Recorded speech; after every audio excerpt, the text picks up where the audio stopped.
How many languages do you speak? How many are spoken in your school or university? How about your town? Your country? How many languages do you think there are in the entire world? Yeah, language. The emergence of language is a portion of our history that is still mysterious and hotly disputed. It seems reasonable to assume that language evolved along with early modern humans at least 100,000 years ago. Once humans were using language, it came to occupy large interconnected portions of the brain. Language and culture are inextricable, that is, impossible to separate. Just like the past and present are inseparable, each mirrors and extends the other. As separate human culture evolved around the world, so did separate languages. Clothing, food, and architecture are just three common ways to differentiate one culture from another. One of the most potent ways of understanding the culture and history of a country or a region is through its language. Many world languages are related like branches on a family tree. Major language families are Afro-Asiatic, Altaic, Austronesian, Dravidian, Indo European, Japanese Korean, Niger, Congo, Sino-Tibetan, and other languages. In our past, we lived in small bands, an ideal scenario for language diversity. The phase of language change is such that within the space of just 8 or 10 generations, descendants of the same ancestors may already begin to have difficulty communicating. In 2007, at least 6,912 distinct languages were spoken worldwide, but just 83 languages were distributed among 80% of the world's population. More than half of the world's languages are spoken by less than 1% of the population. The rate of languages loss has picked up speed around the world in recent decades, as influences linked with globalization make for a more homogeneous human experience. At the same time, more than 3 billion people, nearly half of the world's current population, speak one of only 20 languages as their mother tongue. While this might be great news for speakers of these 20 languages, what hope is there for the 7,000 other languages that are spoken?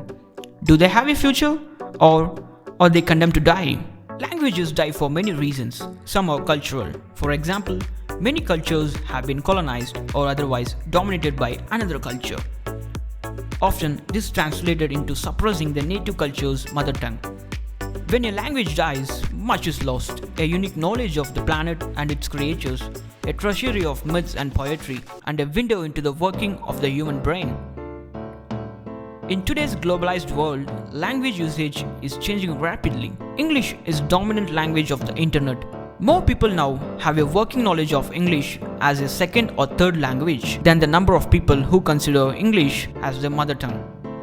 In an article published in The New Yorker, the issue of endangered languages is explained in depth. They report a concern that up to half of today's living languages are in danger and will be extinct by the end of 21st century, other than what is preserved in archives. This means a language dies on average every 4 months. If these conditions lasted long enough, then these languages shrinked, were only spoken in secret, or died out altogether.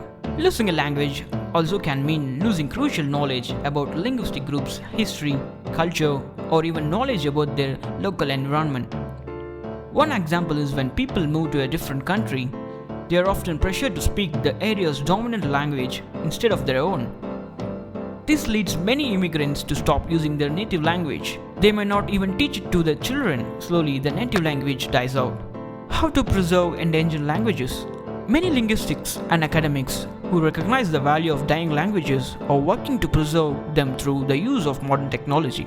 This can include recordings which can facilitate some of the language context. This can even include mobile phone applications which may have particular appeal to younger members of a culture.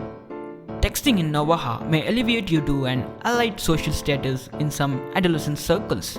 The value of being able to speak a dying language has historical precedent as well. Indigenous American Navajo code talkers were never successfully translated by the Japanese during World War II. In addition to the accelerated use of technology to preserve the lost live use of dying languages are being reintroduced or re-emphasized by linguistic communities. It is also recognized that children whose ability to learn a new language has been called sponge time. Rather than being made to feel ashamed to speak a minority language, fun learning such as in summer camps promote fluency in what was once many of these children's true mother tongue. It has also been recognized that many of these children outperform their monolingual peers in an academical mainstream setting as well. But for all these positive steps, there is also a caution.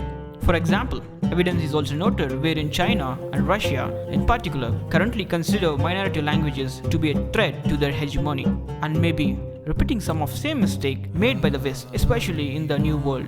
Finding a way to allow minority and majority languages to coexist within a broader modern culture is the ultimate key to preventing further languages from dying and losing the valuable knowledge and heritage linked to the past and future of many cultures.